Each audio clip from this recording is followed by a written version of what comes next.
vehicle we have today is actually a 1997 Toyota Camry. I'm going to show you step by step how we're going to remove and replace the front radiator. It's pretty cut and dry, fairly simple. I'll go ahead and show you step by step what you need to do. So with that, let's go ahead and get started.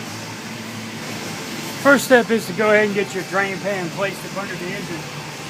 We're going to open up the drain top. Past the middle section of the radiator on the driver's side, we're going to open it up and allow all the antifreeze to drain to that pan. Once we get the pan out, we've drained all the antifreeze out, into the pan, we're going to go ahead and take the upper hose off, the overflow bottle hose, and then we're going to move on to unplugging both fans, and then we're going to remove the 4 10mm bolts that hold the fans in place.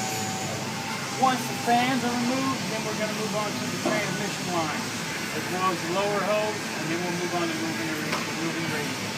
So with that, I'm going to go ahead and take the hoses off and move on to the fans. Alright, so our overflow hose, and the radiator hose. Alright, position them out of the way.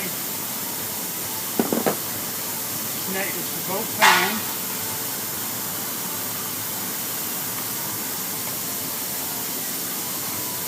Now we're going to get the 10mm bolts.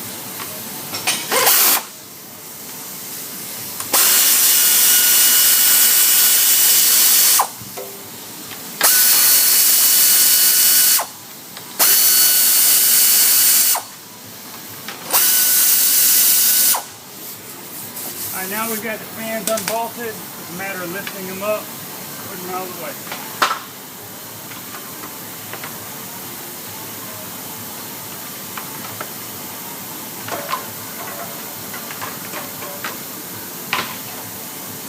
Now we've got access to both this lower transmission line as well as the lower radiator hose.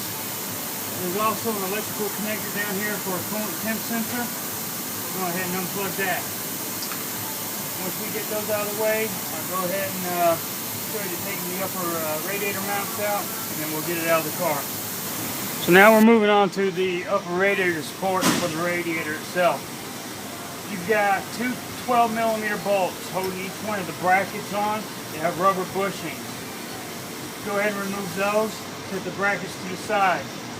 One trick that I did was I left the lower radiator hose attached to the radiator. Reason why is the lower clamp, it's a spring-loaded clamp, is mounted in such a way that I can't get to it easily from up above. So instead what I'm going to do is just remove it from the engine, which is real easy to get to. Once I've got the radiator set to the side, I can then go ahead and get to that clamp that's a little more difficult. That way I'm working from up above and never have to crawl underneath the vehicle and get dirty. So with that, I'm going to go ahead and take the 2 brackets loose. I've loosened the bolts already. Go ahead and pick up. Alright, so there. Now we got the radiator out. If you look closely, you can see where the electrical connector was. The wire actually routed over here, and there was a plastic fastener where it attached to the radiator. You just had to pull loose. And you've got your 2 rubber bushings that go underneath. We want to make sure we transfer over all the parts to the new radiator, including the coolant temp sensor, the hose, and the bushings. And then the installation is just opposite of removal. It's a fairly simple job. I just wanted to show you step by step what you need to do so that you would feel confident that it is something you can take on yourself, that you don't need to take to a shop. Anybody can do it with some basic hand tools. So with that, I appreciate you watching my videos. Always stay tuned for more.